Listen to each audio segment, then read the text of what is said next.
Sesuatu akan berharga kalau memang dia ada di tempat yang tepat, waktu yang tepat, dia ada di lingkungan yang tepat. Maka kita akan dihargai oleh apa? Oleh Rasulullah Sallallahu Alaihi Wasallam. Siapa yang berwudu dengan sempurna, pergi ke masjid, maka Allah akan bangunkan baginya rumah di surga. فَأَمَّا الَّذِينَ آمَنُوا فَيَعْلَمُونَ أَنَّهُ الْحَقُّ مِنْ رَبِّهِمْ. Tapi sayangnya, dalam hal ini kenapa saya tadi mukadimah membacakan surat yang berhubungan dengan bagaimana Al-Quddus itu ada beberapa orang yang salah mensifati dan salah menyikapi. Ya, kita suka mendengar Ruhul Kudus, ya Pak ya. Ruhul Kudus, ruh yang suci.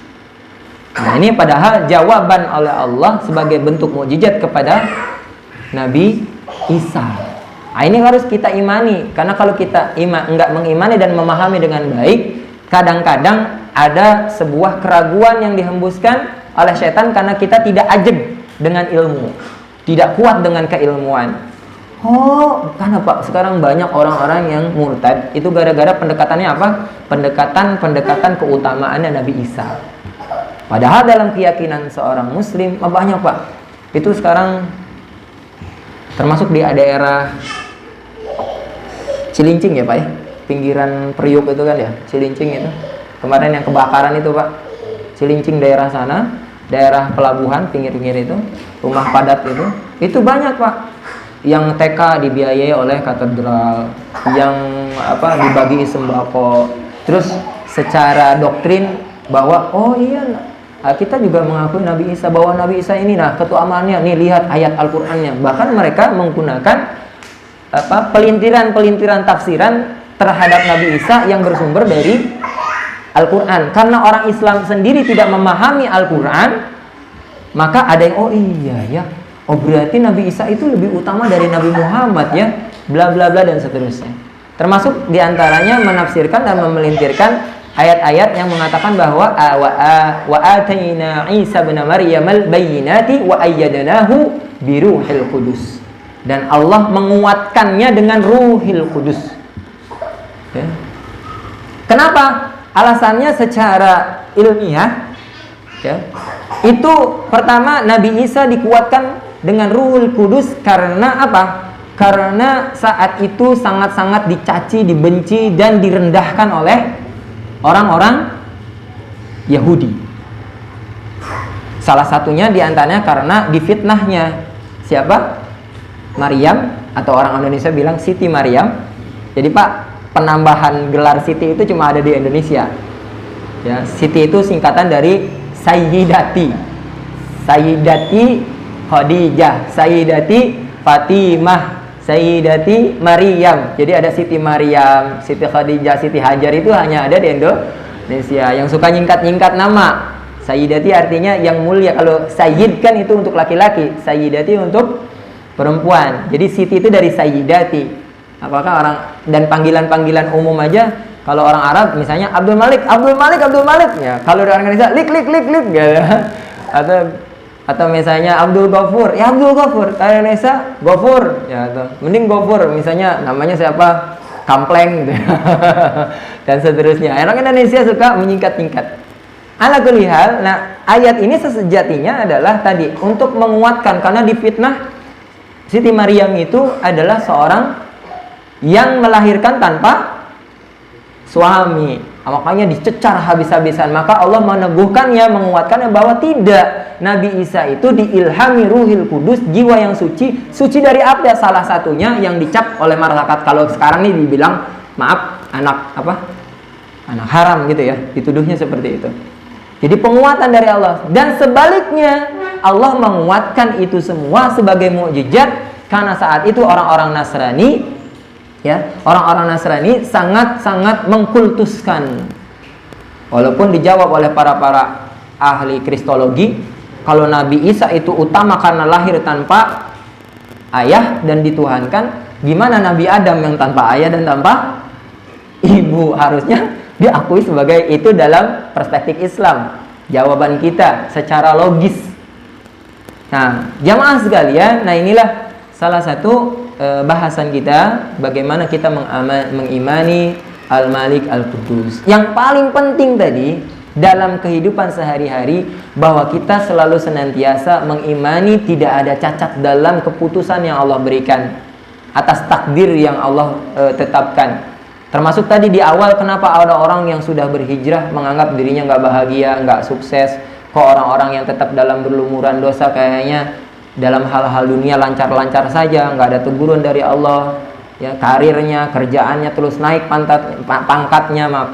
pangkatnya gitu ya, yang dari operator jadi leader, jadi grup leader, jadi foreman gitu ya, terus apa lagi, asmen gitu ya. Saya kok yang kayaknya saya disiplin gitu ya, dalam aktivitas saya aktif ya, dalam ibadah saya bagus, kenapa Allah lebih memilih dia? Nah ini karena pembandingnya satu adalah pembandingnya dunia, salah, pembandingnya aja sudah salah. Kedua adalah tidak mengerti atas pemahaman terhadap ketentuan-ketentuan Allah. Allah punya ketentuan sendiri.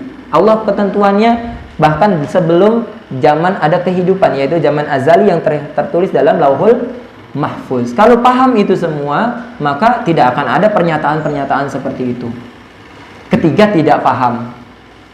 Keempat, sudah paham tadi, tapi dia tidak atau mengabaikan. Tidak menempatkan sesuatu dengan sesuatu yang penting. Gini Pak, atau seperti yang saya gambarkan, misalnya ada penggemar ikan di sini atau burung, ada yang melihara burung. Apa burung yang paling mahal Pak? Hah?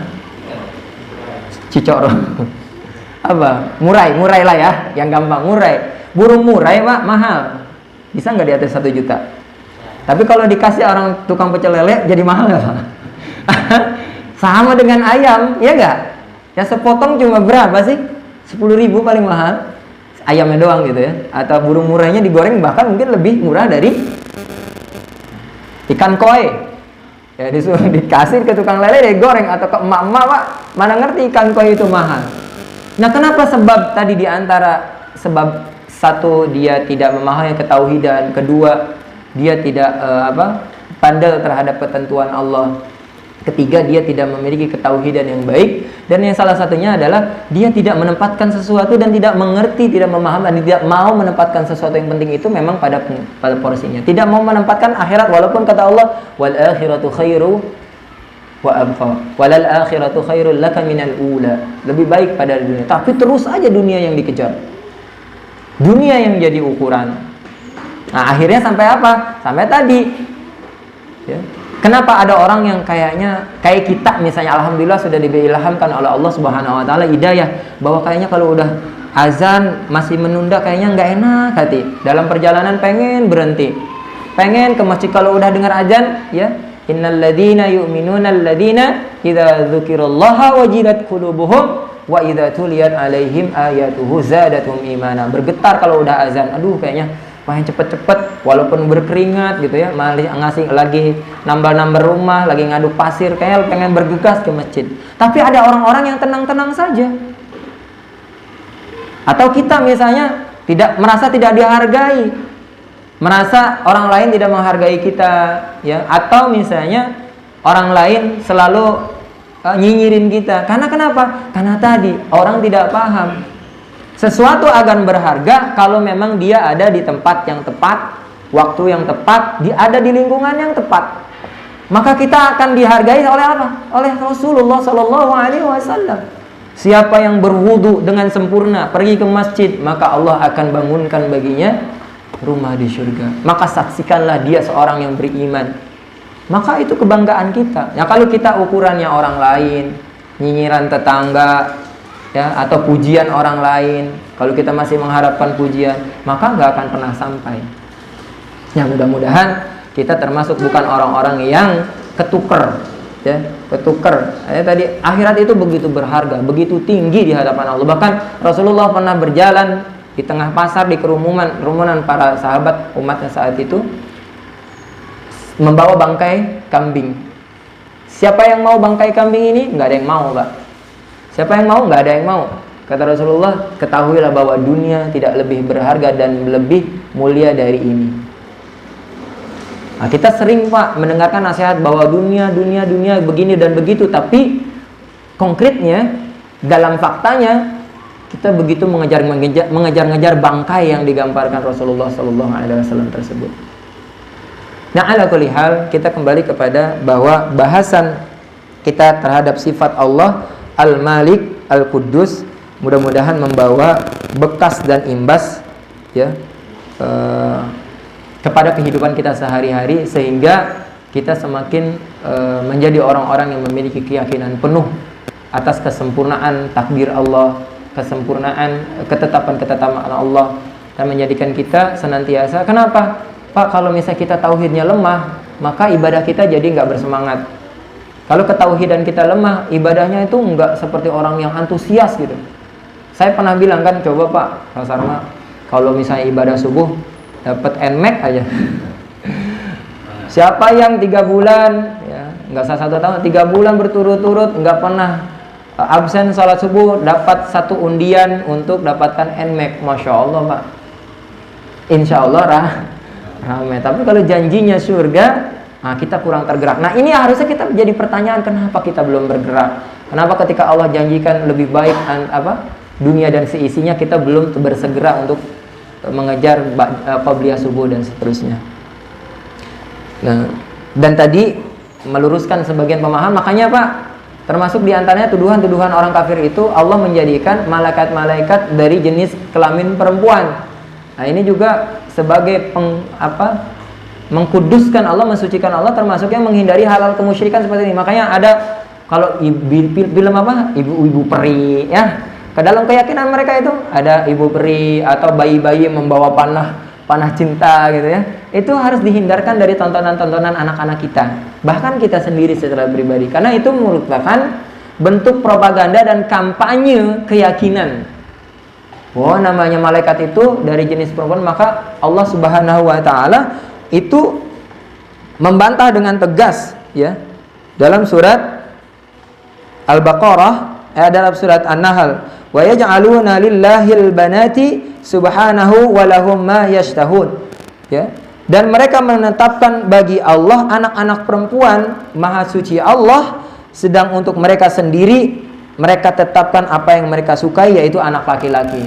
Jadi datangnya figur atau tokoh ibu peri, malaikat bersayap dalam jenis kelamin perempuan, itu adalah bentuk keyakinan yang dikampanyekan lewat film. Ya, termasuk misalnya apalagi Pak, buruk ya. Pernah lihat lukisan buruk Pak? Dulu buruk itu digambarkan kuda bersayap, kepalanya perempuan berambut panjang, dan itu dipajang di rumah-rumah kaum muslimin.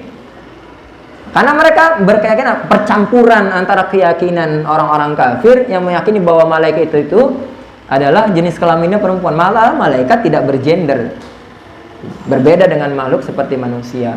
Allahu a'lam bishawab. Mudah-mudahan ini bermanfaat bagi kita semua. Terakhir sebagai penutup, bahwa ya ketauhidan ini sebenarnya pengembalian kita terhadap fitrah.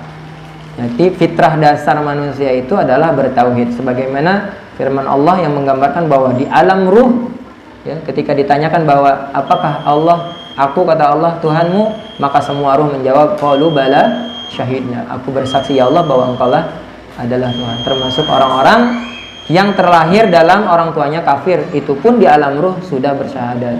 Makanya orang-orang yang kembali dari kekafiran, agamanya apapun selain Islam, maka sebenarnya dia kembali kepada fitrah atau keadaan alamiah fitrah awalnya ya. Subhanakallahumma bihamdika asyhadu an la ilaha illa anta astaghfiruka wa atubu ilaik. Wassalamualaikum warahmatullahi wabarakatuh. Thumma yumitukum thumma yuhyikum thumma ilaihi turja'un.